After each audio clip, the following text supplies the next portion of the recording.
Vamos imaginar que existe um tubo específico de escoamento, com algumas características observáveis aqui, que tem uma abertura inferior, uma dada altura y1, com uma área dessa abertura circular de tamanho quantificada em metros quadrados, como sendo A1, e uma abertura superior, uma altura y2 maior, cuja a abertura de saída esteja expressa em metros quadrados associada a essa letra ou essa representação A2. Sairá.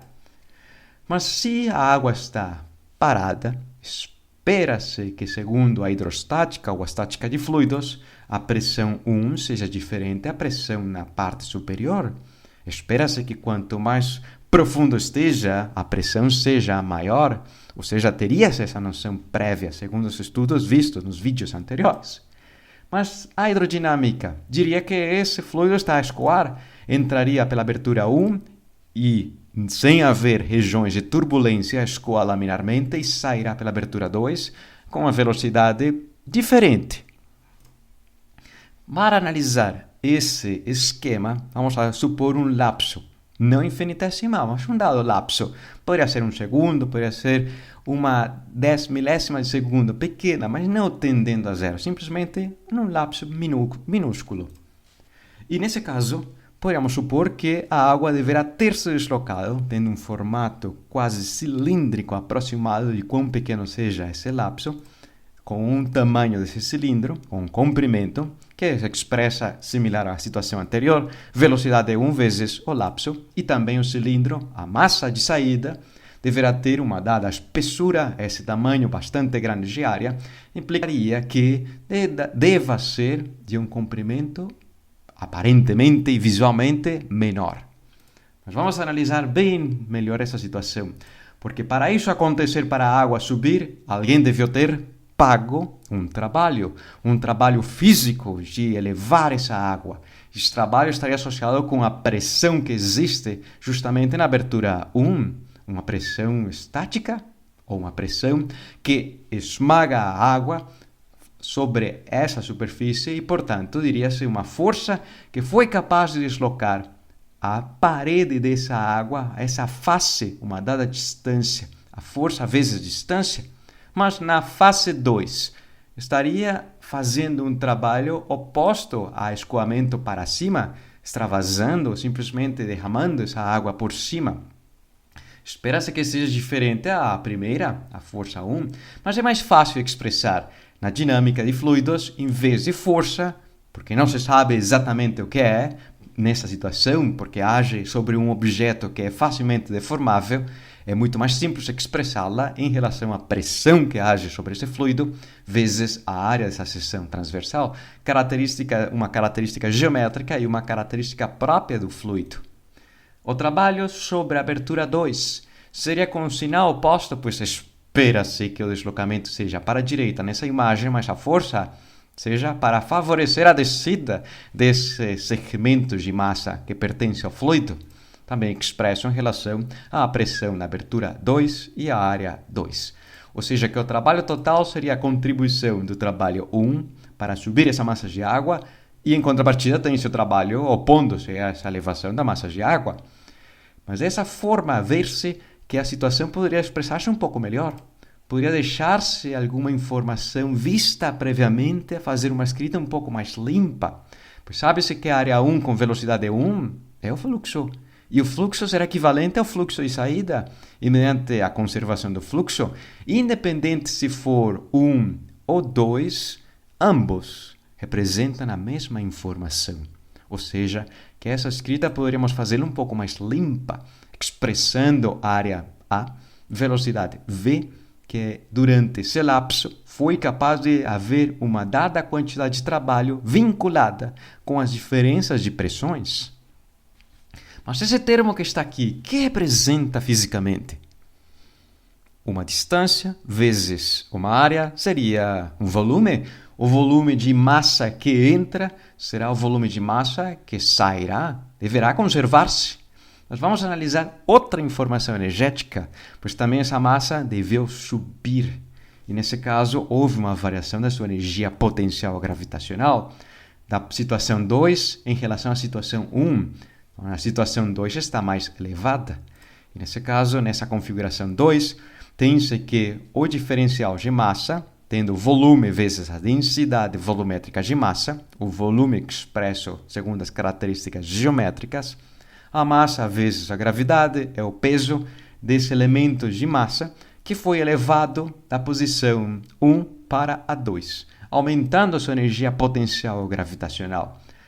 Mas seria a única possível manifestação de energia? Pois tem o trabalho, o investimento para poder movimentar essa massa de água, fazendo que ganhe altura.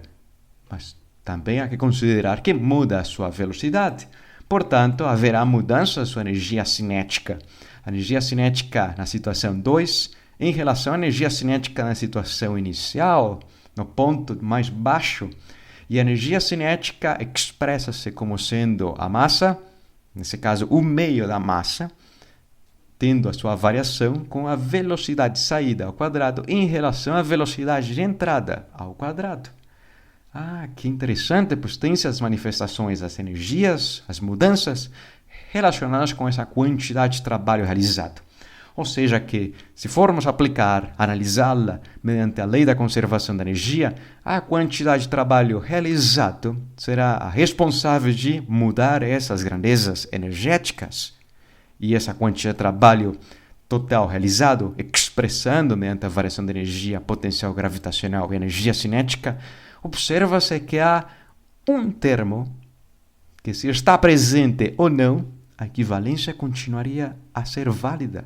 E esse termo é justamente o volume, implicando que fisicamente a descrição realizada seja independente do lapso muito pequeno, tendendo a zero. Ou poderia ser em um segundo também, mas independente de quão pequeno seja esse lapso, a velocidade de escoamento e a área justamente associada pela conservação do fluxo, independente dessas três informações, a equivalência mostra alguma relação entre a variação de pressão com a diferença de altura, com a diferença dos quadrados das velocidades. Mas dessa última equivalência, se pudéssemos organizá-la, os termos à esquerda simplesmente com o rótulo 1 e os termos à direita da equivalência com o rótulo 2, teríamos algumas características que haveria sobre o ponto mais baixo e sobre o ponto mais alto da tubulação. Por isso, podendo organizá-la, observa-se que algo conserva-se, seria uma constante. Teria algum termo de pressão, um termo associado a uma altura e um termo associado a uma rapidez, a uma velocidade, ao escoamento desse fluido.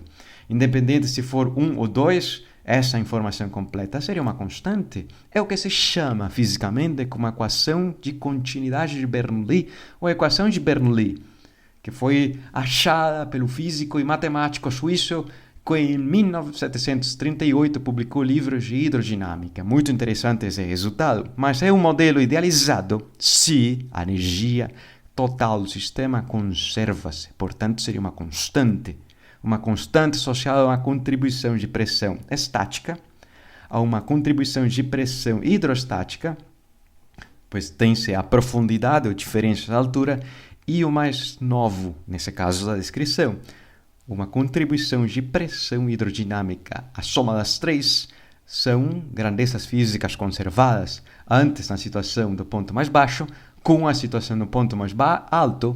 Alguma das três variará, mas a soma sempre será uma constante. Para pôr em prática a equação de Bernoulli, vamos a descrever melhor o que seria a equação posta em evidência ou em prática para um cilindro que contém água, mas a água está em repouso, velocidade zero, não está escoando. Qual deveria ser a pressão no ponto 1? Qual deveria ser a pressão no ponto 2, que está a uma profundidade diferente? Nesse caso, não tem esse termo de escoamento, o termo dinâmico, porque não está se movimentando a massa de água. Simplesmente a pressão que há no ponto 1 com essa profundidade e a pressão que existiria no ponto 2 com essa profundidade.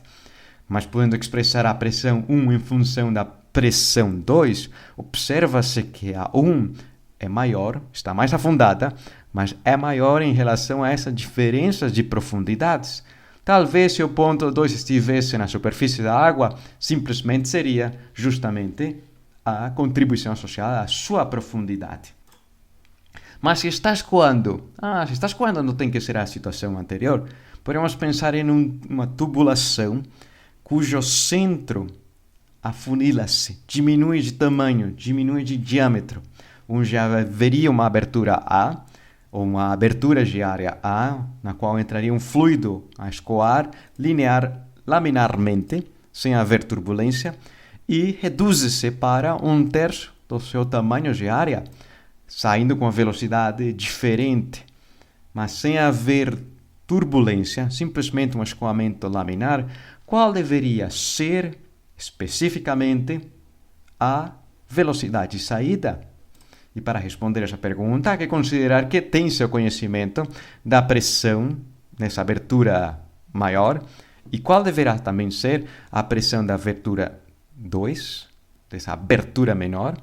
Para responder a essa pergunta, pois a velocidade de saída deverá associar-se com a diminuição da área, e, portanto, já nossa intuição nos permite dizer que conserva-se o fluxo e se reduziu-se para 1/3, justamente o fluxo conservaria-se, permitindo que a velocidade seja 1/3 maior, seja 3 vezes maior, independente do tamanho da área, poderia ser de 1 centímetro quadrado para 1/3 de 1 centímetro quadrado, ou de 1 metro quadrado para 1/3 de 1 metro quadrado. O importante é que diminua na mesma proporção.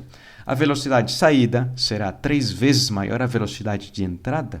Por isso que usa-se uma tubulação afunilada para aumentar a velocidade, assim como o bico das mangueiras dos bombeiros. Reduz a área e, portanto, sai mais rápido. Mas qual será a pressão que haja sobre essa região de menor área? E para responder a essa pergunta, faremos uso da equação de Bernoulli da hidrodinâmica ou da dinâmica de fluidos. Nesse caso, o fluido sempre está na mesma altura. Em média, a porção de água que diminuiu em altura será a mesma porção de água que aumentou de altura, mas o seu centro permanece constante, ou seja que poderíamos ou não escrever o termo associado à altura, mas é o mesmo termo que haveria à esquerda e também haveria à direita. E aí, ao final, simplificam-se entre si. Mas o mais importante é que escoa tem velocidade diferente, mas qual será a pressão 2? Poderá expressar-se em relação à pressão 1, mas algum termo? Um termo vinculado à diferença dos quadrados das velocidades, um termo vinculado a uma pressão dinâmica. E nesse caso, já sabe-se qual é a velocidade de saída. 3 vezes maior que a velocidade de entrada, e por estar ao quadrado, ficaria 9 vezes essa informação. Em evidência, poderia deixar-se a velocidade de entrada, se conhece-se esse valor numérico. Mas isso implica que seja 1 menos 9. E 1 menos 9 é 8. Negativo, ou seja, que a pressão na região 2 deverá ser menor que a pressão que exista na abertura maior. E esse é o grande ganho que tem-se na equação de Bernoulli para caracterizar o escoamento de fluidos, pois quando um fluido escoa, diminui a sua pressão dinamicamente, fazendo que nessa região exista menos pressão sobre as paredes da cavidade que contém o próprio fluido. Muito interessante esse efeito associado à equação de Bernoulli.